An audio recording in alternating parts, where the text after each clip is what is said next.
pessoal, meu nome é Carlúzia, sou professora de Geografia e hoje a gente vai começar um conteúdo falando sobre o continente asiático, certo? Vamos lá. Primeira coisa, vamos comentar a respeito do conceito do que é um continente. Para quem não sabe, um continente é uma faixa de terra grande e essa faixa de terra ela é cercada de água por todos os lados. Como você pode ver aqui, ó, você tem aqui a América, ela tem água no leste, no oeste, no norte e no sul. Você tem aqui também a África, ela tem água também todo ao seu redor, na Oceania e aqui juntando a Ásia e a Europa. Então, eles são considerados continentes justamente por conta desse fator, né? O continente em questão, que a gente vai estudar agora, é o continente asiático, certo?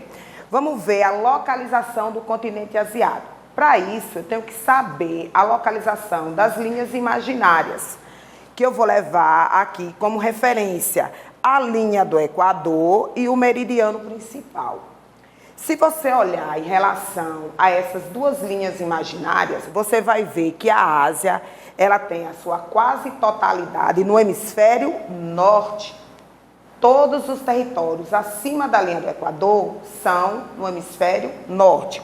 Se você levar em consideração a linha do meridiano principal, ela vai ter sua quase totalidade no hemisfério leste. Por que eu digo quase totalidade? Se você observar, existe algumas ilhas aqui no hemisfério sul e também tem aqui essa faixa de terra que faz parte da Rússia, que vem para o lado ocidental. Então, por isso a quase totalidade, né? Os limites da Ásia. O que é limite? É o que está próximo desse território. Se você observar, a Ásia do lado leste, ela é banhada pelo Oceano Pacífico. Ao norte, ela é banhada pelo Oceano Ártico. Ao sul, existe aqui a junção desses dois oceanos, o Índico e o Pacífico, né? Já do lado oeste, ela faz extensão com a Europa, que, por sinal, de forma natural, a Europa, ela não é um continente, ela é uma península. Mas o que é uma península? Uma península é uma extensão de terra que avança para o mar e tem água pelos três lados. Agora vamos para a extensão. Para quem não sabe, a Ásia é o maior de todos os continentes. Ela representa 30% das terras emersas do globo terrestre, né? O que corresponde a quase 45 milhões de quilômetros quadrados de terras, né? Composta por 45 países, né? E o que é que a gente pode ver? A Ásia, ela é um continente que ela está na posição estratégica. Estratégica em que sentido? Ela está próxima de todos os continentes.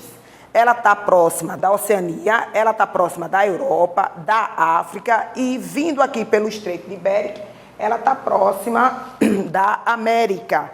Isso é bom. Por que que é bom? Porque, de uma certa forma, os países da Ásia podem fazer acordos comerciais, né? Transporte de mercadorias, entre outras coisas.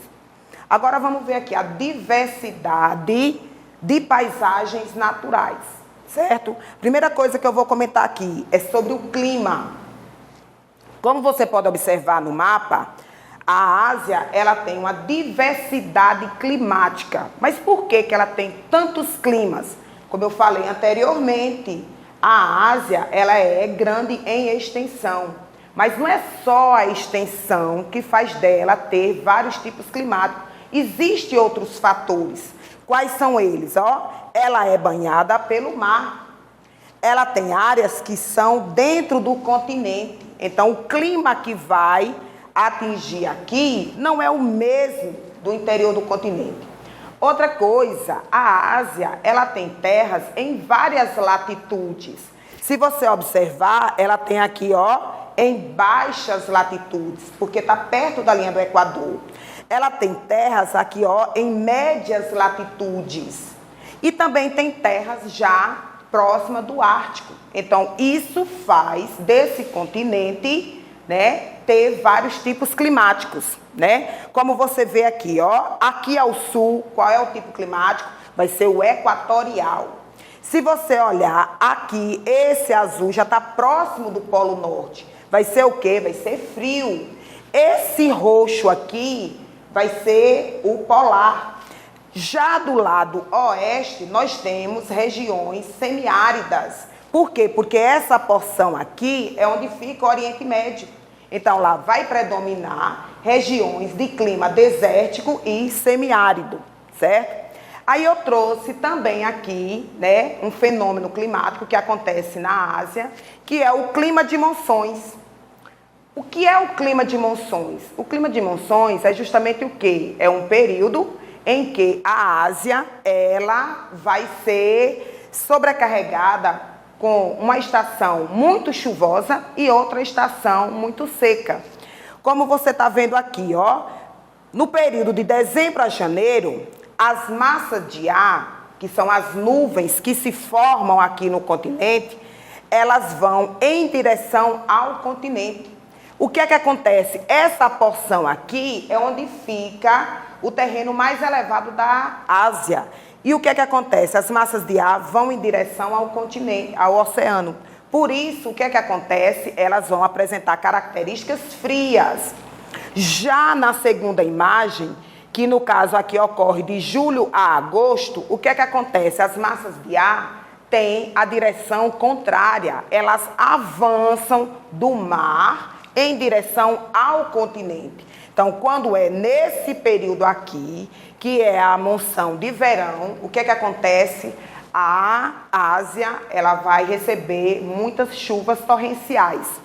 Outra coisa, nesse período aqui, rios vão transbordar, barragens, né? O volume de água vai ser tão grande que vai inundar até cidades. E acontece exatamente em que porções? Ela acontece nessas porções aqui, que é a porção sul e sudeste da Ásia. Vamos para o próximo slide. Agora vamos falar sobre o relevo da Ásia. O que é que você pode observar? Existe uma técnica que a gente trabalha para poder compreender a leitura de um mapa, que é esse daqui, o mapa físico da Ásia. Qual é a técnica? Quando você olhar o mapa, que você vê as porções verde, ali caracteriza terrenos baixos. Quando você perceber terrenos de cor mais escura, ali está caracterizando terrenos elevados. Quanto mais escuro, maior é a altitude daquele relevo. Então, como você pode observar aqui no mapa, o que é que acontece? O relevo da Ásia, ele é bem diversificado. Ao norte, você vai ver que tem terrenos baixos e plano, como é o caso aqui da Sibéria. Se você vier para o litoral, também vai ter faixas de planície. Se você vier para essa porção aqui, já central da Ásia, você vai perceber que lá apresenta as maiores altitudes. Por sinal, é justamente aqui onde está a cordilheira do Himalaia. E na cordilheira apresenta o ponto mais alto do planeta, que é o Everest, que ele apresenta mais de 8.000 metros de altitude. Aí tem aqui algumas paisagens, como você está vendo. Aqui é a cordilheira do Himalaia, um conjunto de montanhas. Aqui eu tenho uma depressão, que é onde fica o Mar Morto. Morto por quê? Porque lá não apresenta indícios de vida. Aqui eu tenho também um monte chamado de Montes Urais, que por sinal os Montes Urais, ele é a fronteira entre a parte asiática e a parte europeia. E aqui eu tenho os terrenos que apresentam lá na Sibéria, que é essa parte aqui, ó, planície. Por sinal interessante, né? A gente percebe que aqui no norte, na Sibéria, é plano. Mas lá é plano, mas não é tão povoado. Por que não é povoado? Porque é justamente a porção que está próxima do Polo Norte. Aí a queda de temperatura dificulta a fixação do ser humano. Aí o que é que a gente vê aqui? Ó, mais uma característica de paisagens da Ásia. Eu tenho aqui agora o que? A vegetação. Para quem não sabe, vegetação são as plantas nativas daquele lugar, né?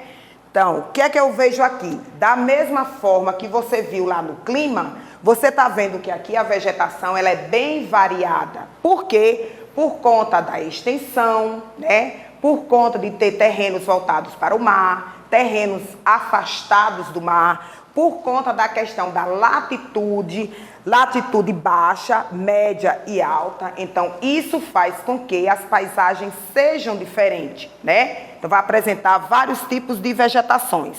Como você está vendo aqui. Aqui no sul, a gente vai ter o quê? Florestas equatoriais, que nem a floresta amazônica.